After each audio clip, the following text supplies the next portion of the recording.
Broadcasting live from the Business RadioX studios in Phoenix, Arizona, it's time for Phoenix Business Radio, spotlighting the city's best businesses and the people who lead them. Business Radio, broadcasting live from the Max 6 Entrepreneurial Center right here in Tempe, Arizona, where we help build businesses and connect you with the right people. Today, we have the right person. Please help me welcome President and CEO of the Arizona Hispanic Chamber of Commerce, Monica Villalobos. Thank you so much, Karen. It's a pleasure to be here. A long-awaited conversation today, right? Yes, I think we figured out that we had Robin Reed and Daryl Robinson to thank for this opportunity. So I'm thrilled that our schedules have finally created enough momentum that here we are to talk. The stars are aligned. That's today. right. And I'm glad we both stuck with it too, because it wasn't easy at times. Monica, please tell us about the chamber. And then, of course, we've got plenty of time in today's conversation. I want to hear the backstory too, how you landed there. But who is the chamber and why is it important for us as business leaders to know who you all are and interact with you? Sure. Well, I'm very proud to serve as President and CEO of your Arizona Hispanic Chamber of Commerce. This is a very special year for us. We're celebrating 75 years in Arizona, helping businesses grow and scale. And so we like to say we're a little bit different than what you might think a Chamber of Commerce is. Sometimes I tease and say we're not your grandfather's Chamber of Commerce, but that's really because most chambers of commerce do the important work of public policy and advocacy. For us, that's absolutely important, but we really focus on economic development and market intelligence.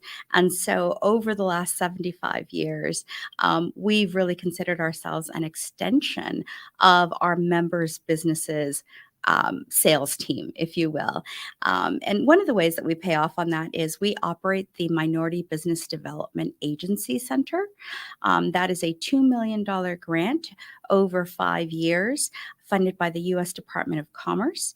And we are measured quarterly on access to contracts, access to financing, and job creation.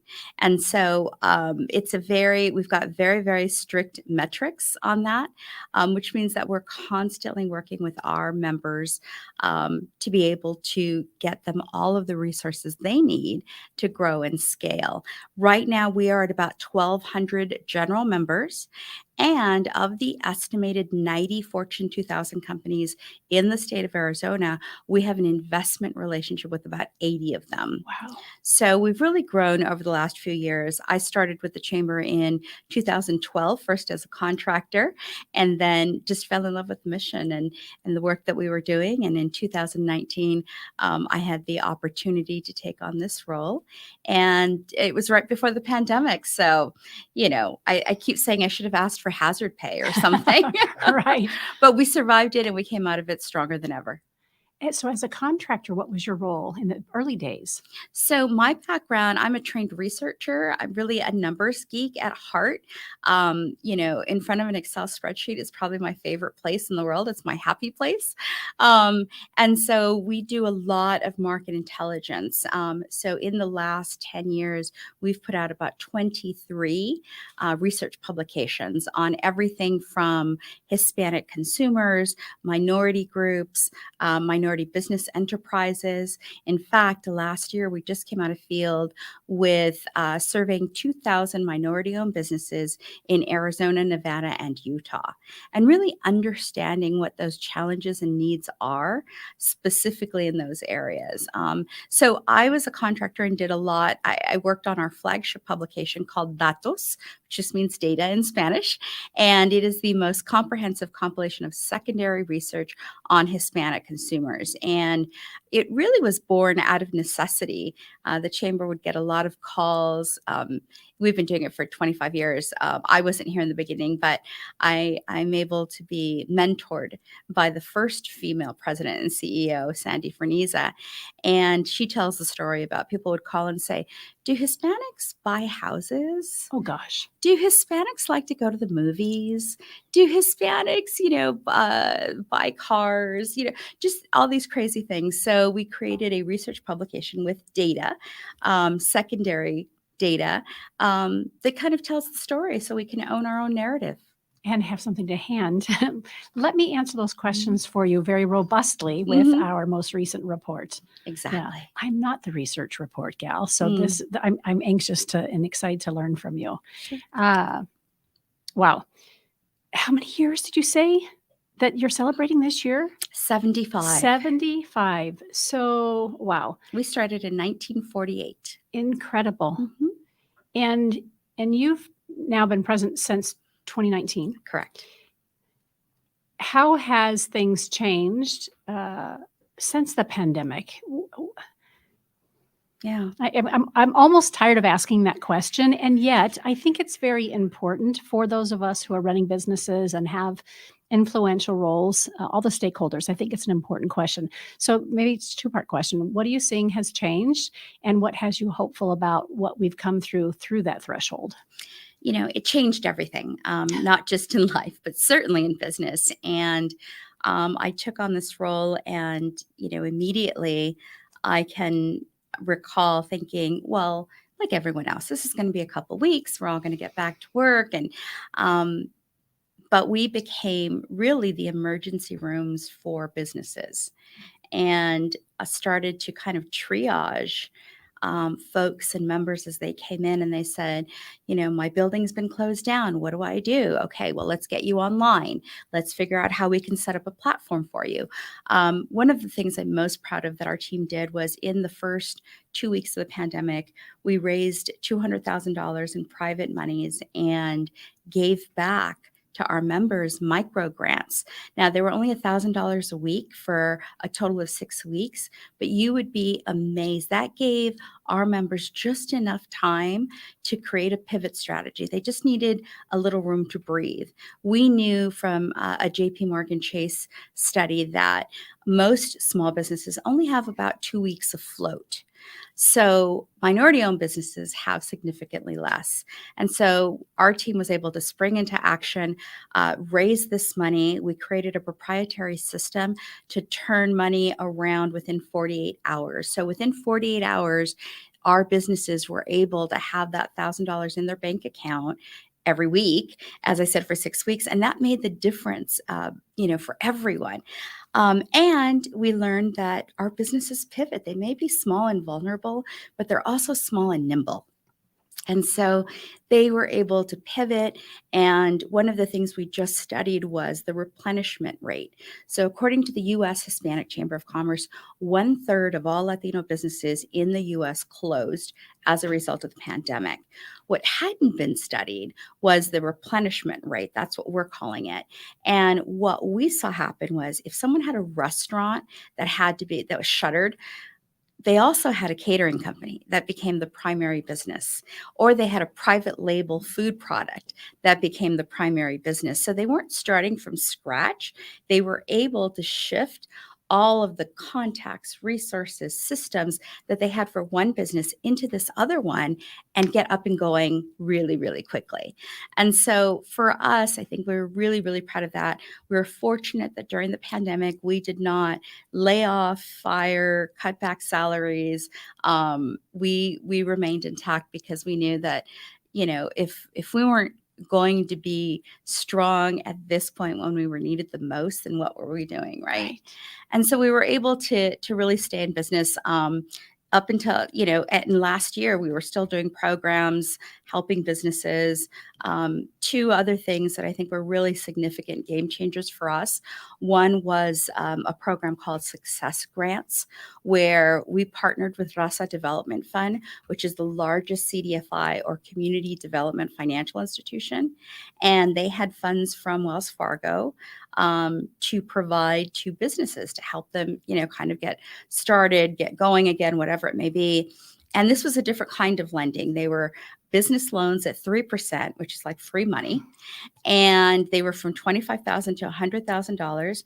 You could be a startup business as long as you had a business plan, you were a member of the chamber. We could vet you, having had a relationship with the chamber. And really the rest, it was just, most of it was lending on character, really, more than anything. We submitted 37 applications last July. 27 were approved within a month. Wow. And we have a 0% default rate. So really significant. And what that told us was, when you invest and you believe in business owners, it pays off. It's a worthy investment, especially in Arizona, where we are a small business state. And then the last thing I'll share is we recently, we went from a $1.5 million organization before the pandemic. This year we'll close as a $4 million organization.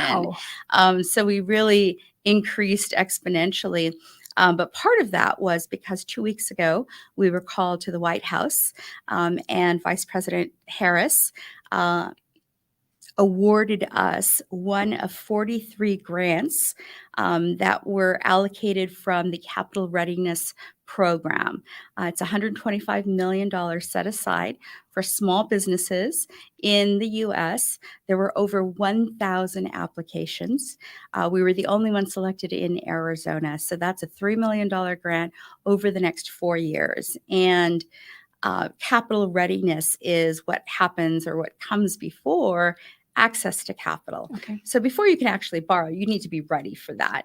And so we're going to spend time building out our incubator and accelerator to help businesses get ready so they can grow and scale. So I know that was a very long-winded question, but I wanted to give you some examples Fantastic. of how we were able to shift and pivot. Well, it's perfect. And congratulations. That's huge. I believe I saw the announcement on LinkedIn. Thank you. And got to share in the joy of the celebration around that.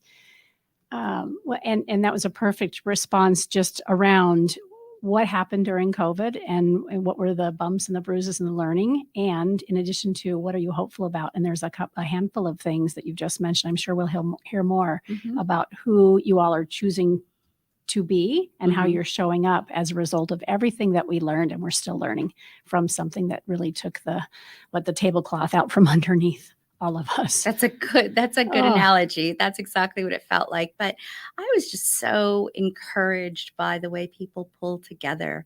One of the other things is the community collaborative. Really came as a result of the pandemic. We had started it before, and Robin Reed from the Black Chamber, my counterpart, Vic Reed at the Asian Chamber at the time, the late Sean Kwani at the American Indian Chamber, John Lee at the Chinese Chamber, and Ricardo Carlo at the Arizona Minority Contractors Association got together on a holiday weekend, Friday at 3:00, and we thought, well, we all showed up. We must really think this is important.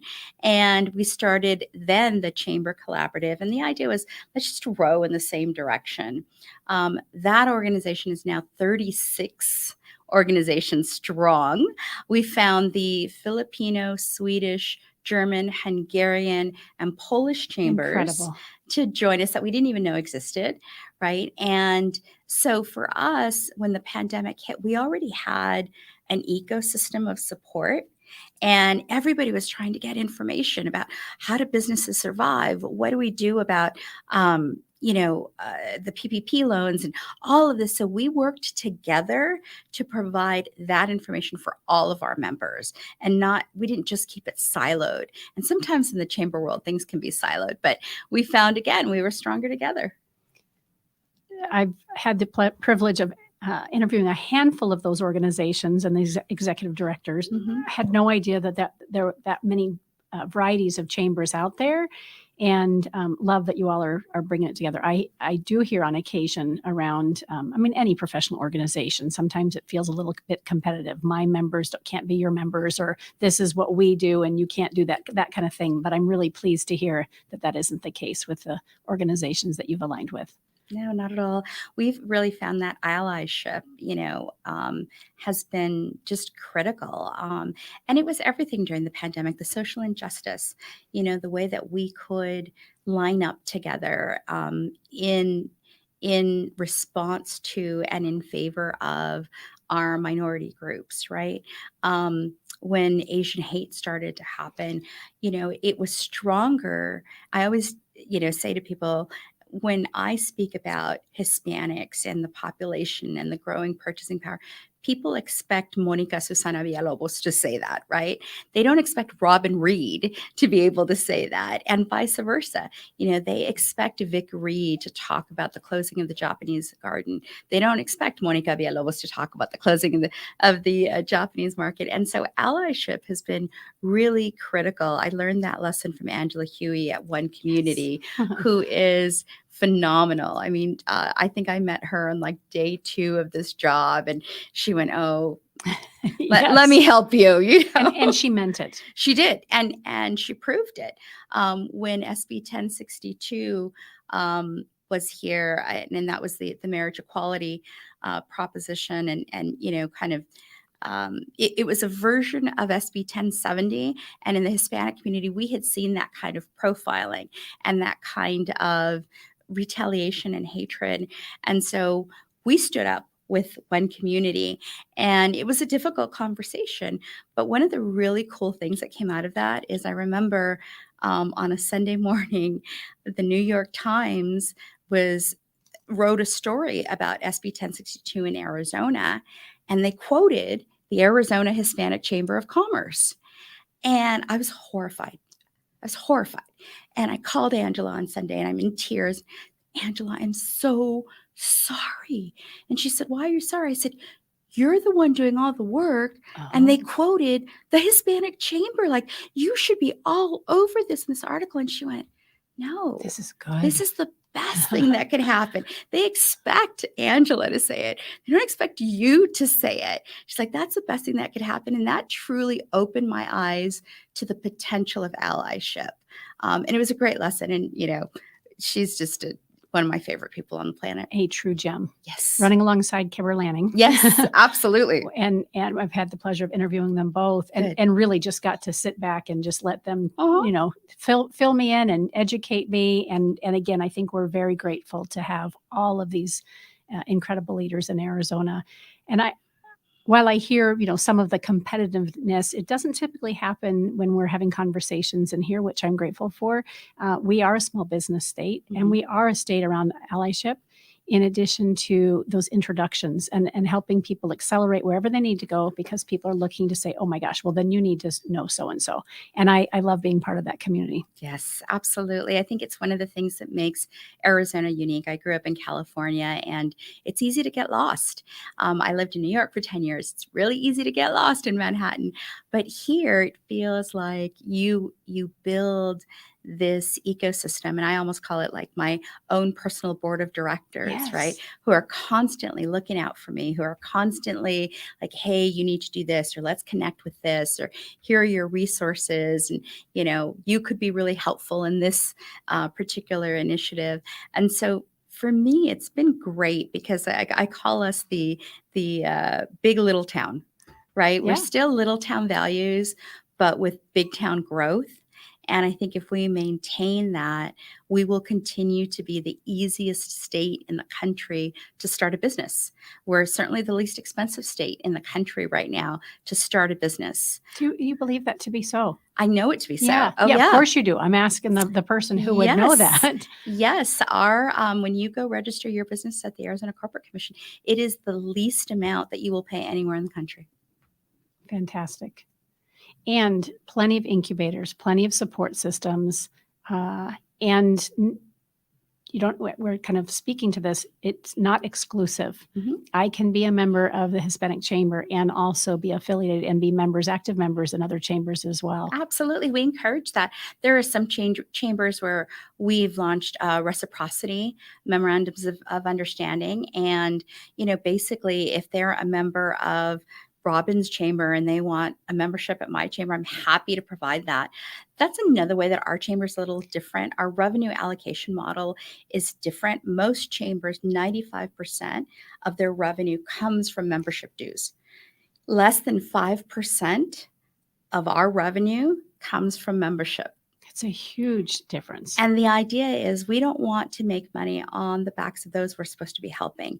So our revenue comes from our corporate partners, comes from grants, and it comes from our events and programming, of course. Mm-hmm. And so that's how we're able to kind of maintain that. And we've seen our membership grow a lot. Incredible. And you did mention when I made the first introduction, you said it's it's your Hispanic chamber. Mm-hmm. I love that. Yeah. Yeah. And that goes back also. One of the things the Community Collaborative really focuses on is diversity and inclusion. And we've been doing it for a long time, long before it was popular, right?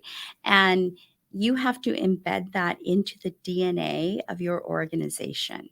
And belonging is a piece of that. Mhm. And so I'll always say, you belong to us and we belong to you. Agreed. And as long as we have that mindset, then we're in this together, right? And that's again way more powerful than I'm going to have my fiefdom and I'm going to live here and that's it. And I think representing the largest minority population in the state, it is incumbent upon us to lead by example. We know that we have to be better than the last majority. We have to learn those lessons, right? Mhm. And inclusiveness and belonging is a very big part of it. Share a little bit more about the demographics and what that looks like currently and how you see that shifting in the future. Sure. We're seeing it across the country. I mean, right now, Latinos are 30% of Arizona, 40% of Phoenix Metro, and more than 50% of K through 12. So I always say, if you're doing business in Arizona, you are a Hispanic business, whether you know it or not, right? Those are just the demographics. That's not me pontificating. Those are simply the numbers. And we know that our purchasing power here is about $65 billion. We know that there are about 150,000 Hispanic-owned businesses, about 250,000 minority-owned businesses, including women, Black, Asian, American, Indian, and we work with all of those. In fact, we run a center called Nabedsi that serves the American Indian, Alaska Native, and Native Hawaiian communities. And people will often say, "You're the Hispanic chamber," and I'll say, "Yes," but the beauty of it is Hispanics can be white, Hispanics can be Black, Hispanics can be Asian, and Hispanics can be American Indian. So we have that wonderful possibility to go beyond those barriers.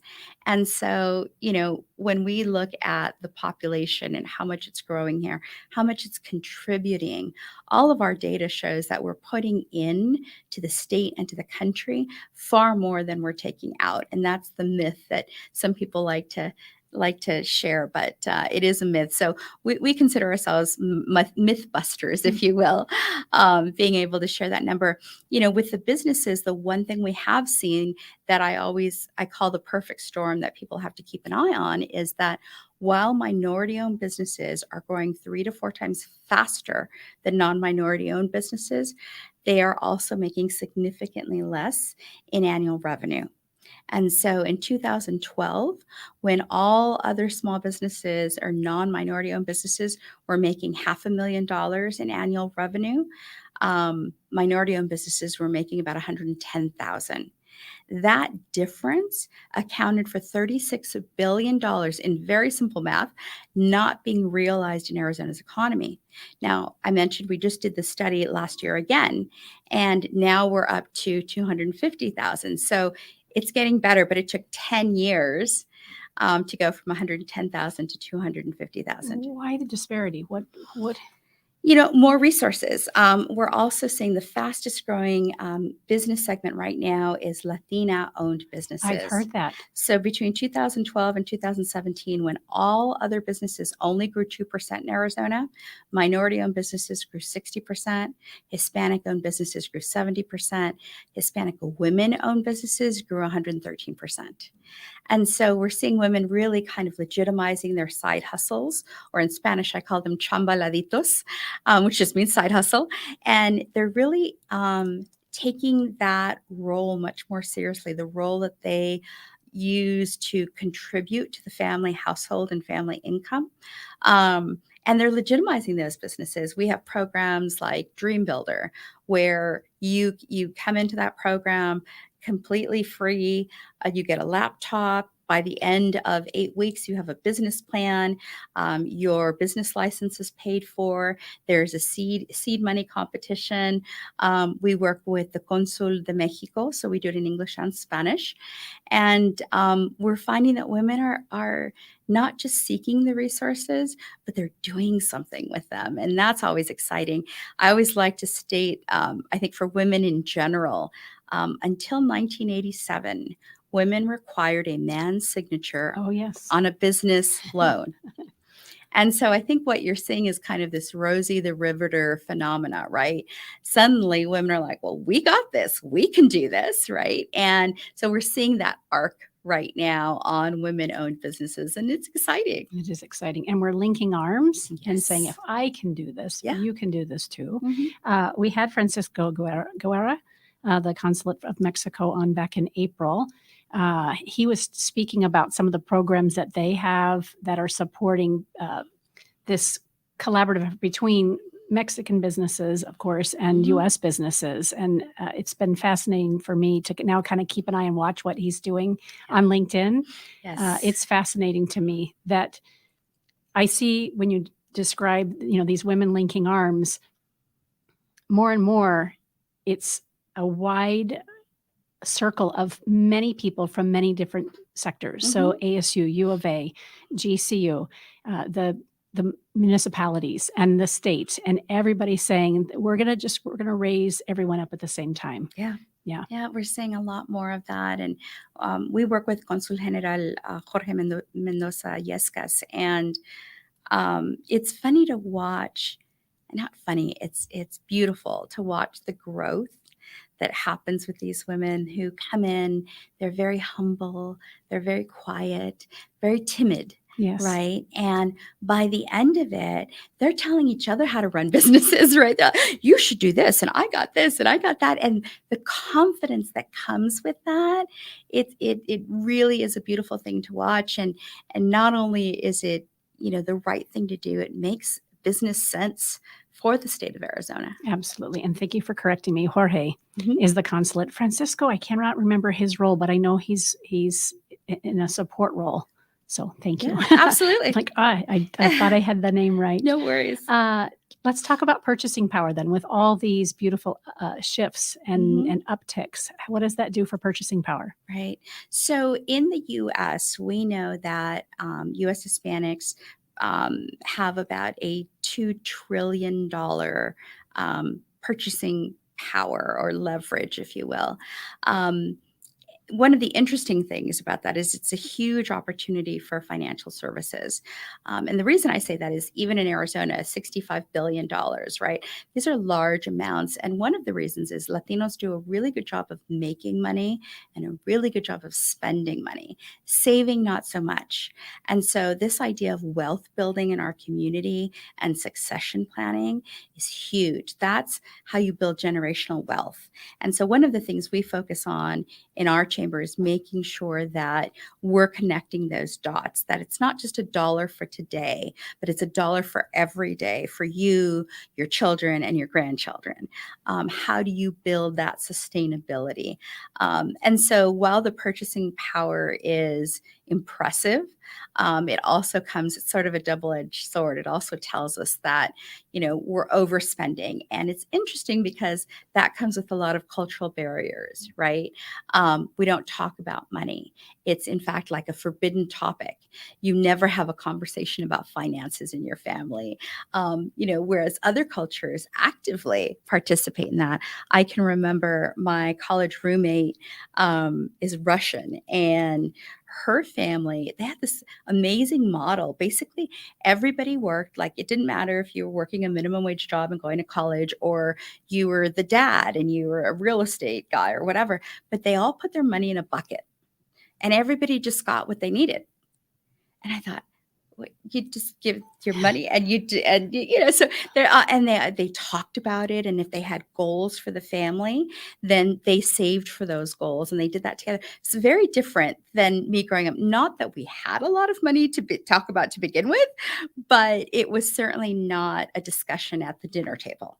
And so as we get past a lot of those cultural barriers, we start to look at how can we build that generational wealth into our community.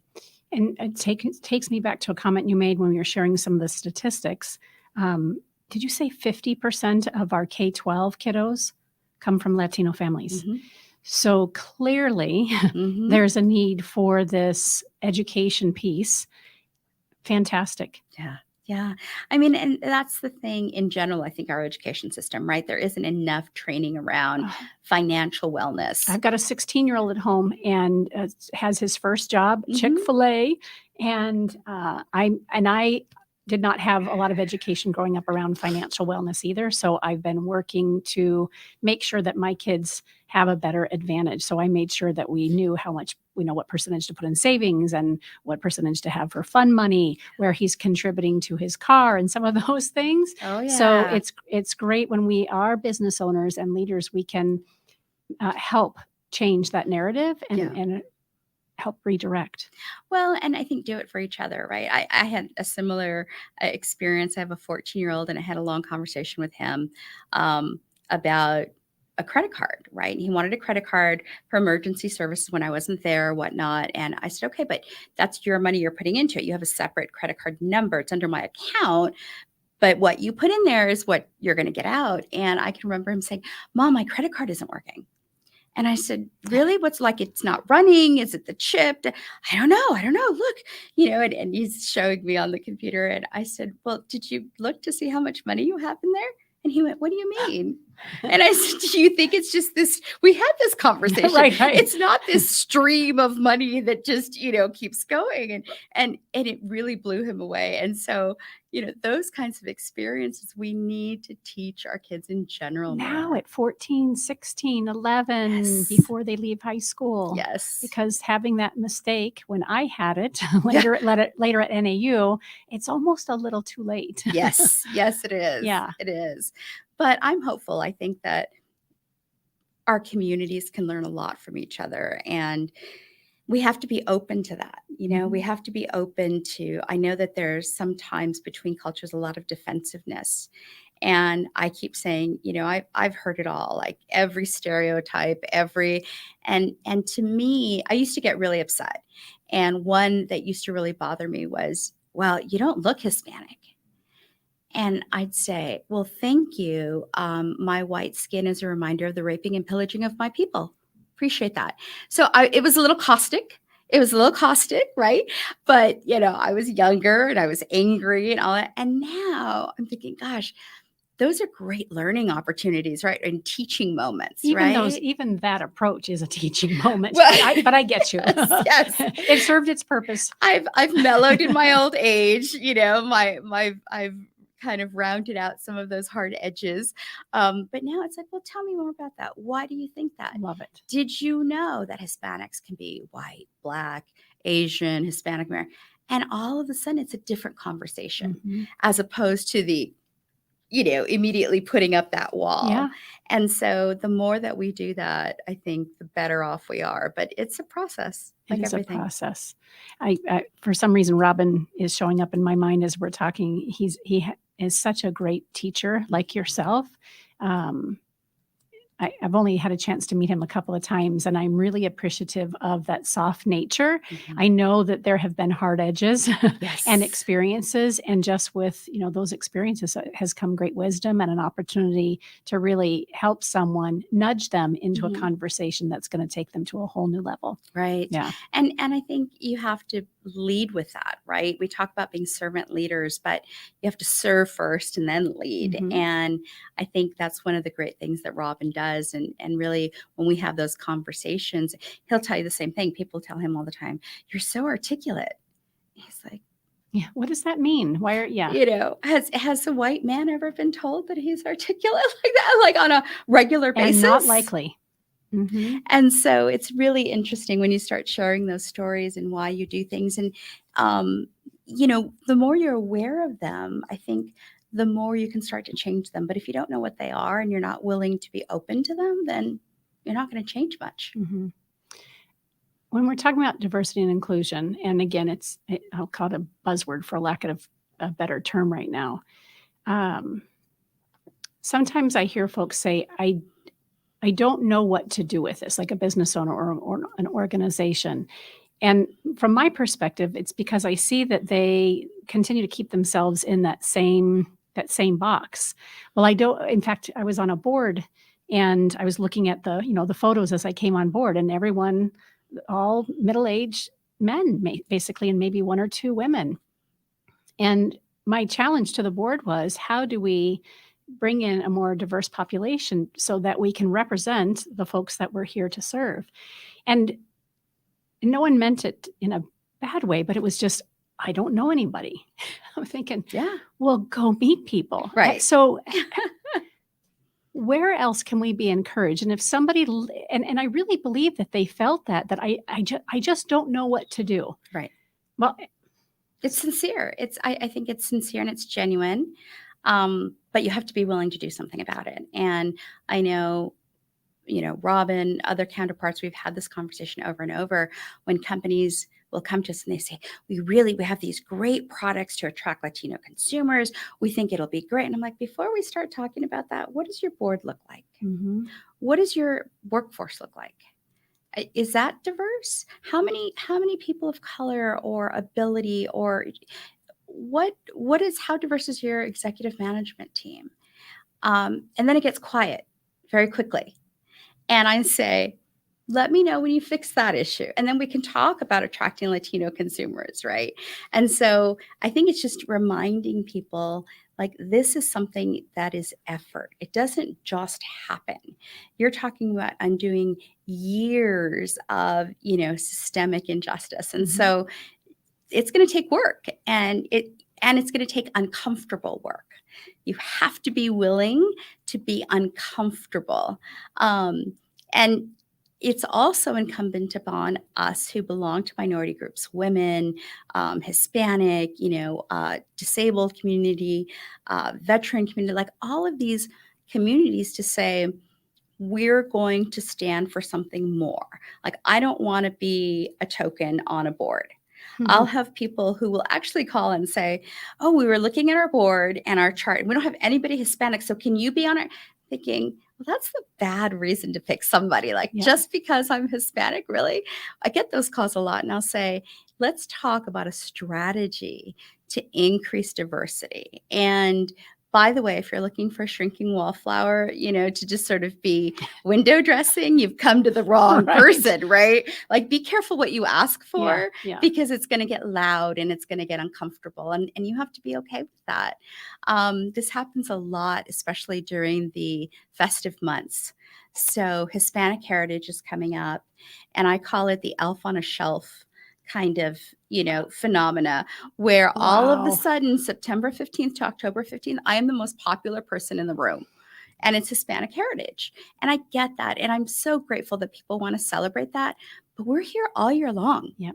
We're here 365 days a year. Like, it's not something that's new, but somehow something happens to everybody between September 15th and October 15th. And it's like we just landed on from a UFO or something. And, everybody wants to talk to them. Same thing for Black History Month in February, So we're trying to kind of move away from that and say, love and appreciative of the celebration, but it has to be more than that. You can't just pull us out like an elf on a shelf and be like, oh, here they are for a month, and then put us away. It's fantastic analogy. Yeah, great comparison. How do folks become members? What does that look like, and the level of involvement that people are offered? Yeah. So all they need to do is walk in. I mean, we have 21 bilingual full-time employees that are at the office. We're on the BBB campus, Better Business Bureau. I don't know that I knew that. Yeah, they've got a wonderful campus, and they've been incredibly generous. Matt Failing, the president there, I always tease him because this was supposed to be a 6-month solution while we were in transition to another building. The pandemic hits. We've been there for like 4 years. Yes. I'm like, we're like those cousins who show up and never leave. It's like, no, we love having you guys here. So we're in their co-working space. There's 3 buildings on the campus. The eastmost building is the co-working space, and it's just comfortable, and people love coming in there. They love sharing ideas. We've got a farm table if you want to sit down. We've got couches if you want to relax. We've got desks and conference rooms, and every way that you want to work comfortably, it's there. And so we invite people to come all the time. It's been a really great partnership with the BBB. Our website is really, really informative as well. But our events, I mean, we have events almost every week. We have one Thursday, I believe. And so come to the events. Like, everybody's welcome. It's not one of these things where you have to be Hispanic to be part of the Hispanic Chamber at all. Probably 50% of our membership is not Hispanic. People are always surprised to find that out. And I'm like, it's just a matter of, it's a place for resources and to truly, what I call net worthing, right? Being able to put into each other's account of trust and account of resources, as opposed to just, oh, let me collect your card, and get a stack of cards. So everyone is invited. We're easy to find, whether in person or online, and everyone's welcome. The events are a combination of networking, education, you name it, speakers. Yeah. So we do about 50 to 60 events every year. 6 of those are signature events. So our signature events are our most popular one is the Black and White Ball. That is actually the longest running formal gala in the state, 68 years now. And we have probably now 1,200 to 1,500 people who attend, and I always affectionately refer to it as the Hispanic prom. So if you didn't go, you get to go every year. And then we have small trainings, a Dream Builder cohort of 20 to 25 women learning from each other, or a workshop on how to manage your finances, financial wellness, or coaching. Why do you need an executive coach? All of these things to just help people learn. And what we're finding is our members are just hungry for it. They soak it all up like a sponge. We have probably 10 different programs, and members will just go from one program to another program to another program because they love the content and it makes their businesses better. So there's always something going on. Well, it sounds like it, with 50 to 60 events a year and 6 signature events. When is the main? So the Black and White Ball is usually Cinco de Mayo weekend. Okay. And then our next big one coming up on September 18th is Datos. We're focusing on transportation this year. We will have the Chief of Staff of the U.S. Secretary of the Navy, and also a representative from the U.S. Secretary of Transportation, Pete Buttigieg. And we're sharing data on transportation in Arizona, what it means for the workforce, what it means for infrastructure, electrification, all of those things are so important. It will be at Symphony Hall. We're expecting about 1,000 people. And we're really excited to be able to share that with everyone. What other organizations? We talked a little bit about some of the allyship with other chambers. Who else do you work kind of arm in arm and hand in hand with? Arizona Commerce Authority, I would imagine. We do some things with them, but I think for sure Kimber Lanning at Local First, we have a program that we do with them. We really, try to work with everyone. Not just community partners, but also corporate partners that are looking to embed that DEI, who are looking to work on their supplier diversity programs, who are looking to, recruit more diverse workforce. And so, we like to be able to be partners with all of those different organizations where it makes sense. Mm-hmm. Is there any organization or even corporation that is just an arm's reach away and you haven't quite had them link arms with you? Not because there's been resistance, but those introductions. Is there a wish list there? Oh, absolutely. We call it our zero share list. Okay. And I won't mention any of the companies by name, but they're companies that we just haven't made a connection with. So much of it is, who do you know? Who can connect you? And one of the things that came out of the community collaborative was exactly that Robin can say, hey, do you have a relationship with so-and-so? And I'll say, actually, I do have a contact there. Let me connect both of you. That would have taken me, months, years to do if I had to do it on my own, right? And so we share those kinds of contacts and information also as a message, I think, to corporate partners to kind of say, we're all talking. Mm-hmm. We all know what we're getting and who's getting what, and we want to make sure that you're equitable. in that distribution. And so, again, for us, speaking in one voice has been really, really important. Critical. What's next for you in the chamber? Wow. Well, we just got this new grant, as So I amazing. mentioned, which is huge for us, which means we've got to, set up our formal incubator and accelerator over the next few years. I think also our relationships, with Mexico, making sure that we're really taking advantage of the geographic fortune that we have, and being able to create more cross-border interactions, trade, relationships, and that we have the resources for that. I think also extending a lot of our market intelligence across the country. We hosted the U.S. Hispanic Chamber of Commerce Convention last September, and it was phenomenal. And a lot of the chambers loved our work in market intelligence. And so how do we not just create Datos Arizona, but Datos Florida, Datos Minnesota, because we're everywhere, Yep. right? And so being able to be a national best practice, we want to do our part here in Arizona to be a global hub of business.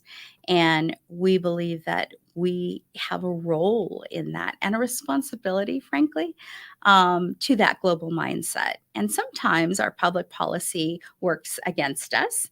And so it's, fighting ourselves and trying to, put a damper on those things that are sometimes sensationalized in the media, and sometimes rightly so, but showing the country, the world, that Arizona is that go-to place, that global hub of business, and it's a great place to live, work, and play. Mm-hmm. I'm thinking of, my mind went to rural Arizona, and I think it's important for our viewers and listeners to know that it's the Arizona Hispanic Chamber, not Greater Phoenix Hispanic Chamber.